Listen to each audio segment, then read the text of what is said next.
Before I joined B-Mobile, ang life ko was, I used to work for a physical therapy company sa Glendale, California. And nag-enjoy ako.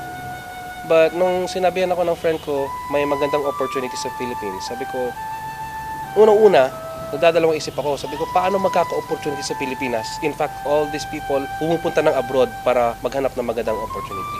So sabi ko, sige, babalik na rin ko. I will try and take the risk na gagawin ko tong business. Kailangan kong malaman to. So hindi pwedeng magnegosyo ako na nasa labas ako. Kailangan uwian ko to para malaman ko mismo kung ano ba talaga ang V-Mobile. Nung nag-start ako sa V-Mobile, syempre hindi ko siya talaga kabisado dahil sa States wala naman kaming loading.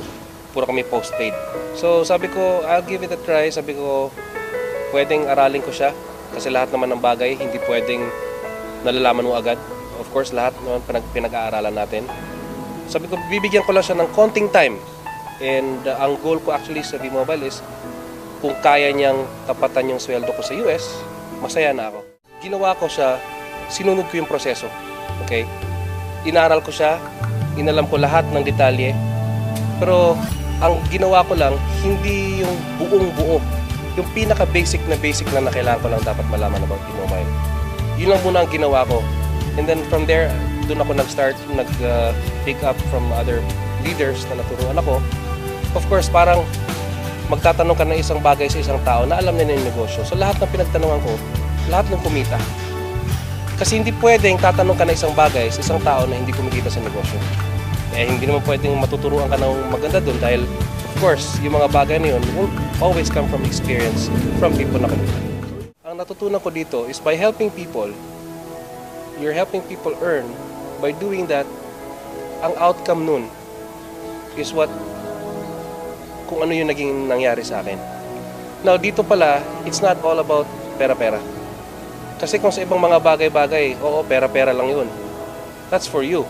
Sa akin kasi dito is when you help people, you help them earn, pati ikaw, damay ka talaga doon. So it was mixed emotion. Hindi ko siya, hanggang ngayon, I owe it all to the people na naging kasama ko dito sa negosyo nito. Ang rejections kasi, natutunan ko rin yan nung before pa ako naging B-Mobile member. Mas dumami siya na naging B-Mobile member ako. I understand, hindi ko naman pwedeng pilitin lahat ng tao to join B-Mobile. Kasi in reality, hindi lahat ng tao nagiging milyonaryo.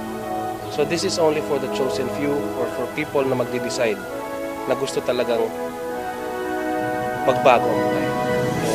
Yun ang ginawa ko. Sa mga gustong sumali sa B-Mobile, dito kasi it will take a lot of time and commitment. Now kami kasi dito, sa lahat ng naging successful sa B-Mobile, yun ang ginawa namin. The process na sinunod namin, kaya naging milyonaryo yung mga tao is because they followed a specific process na ginawa namin lahat. Nag-invest kami ng commitment, nag-invest kami ng time.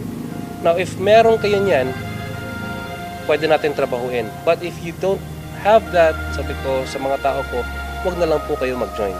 Mag-aaksaya lang kayo ng pera nyo.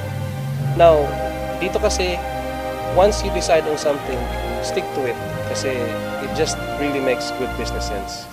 Sa mga members na pumasok sa B-Mobile, lalo na yung mga baguhan, nandyan din ako galing eh. Hindi pwedeng hindi kayo maging successful sa isang bagay. The only key na maging successful kayo is you concentrate dyan sa isang area na yan. But if you do a lot of things na hindi related to the business, ang mangyayari kasi dyan, parang nag-aaral ka sa college, marami kang courses, paano ka mag-graduate nun? Ang dami-dami mong courses, not unless na super talino ka. Sa akin dito, ang ginawa ko lang, isang bagay lang pinocus ko, ito lang yung ginawa ko. And I think I'll be here for quite a longer time.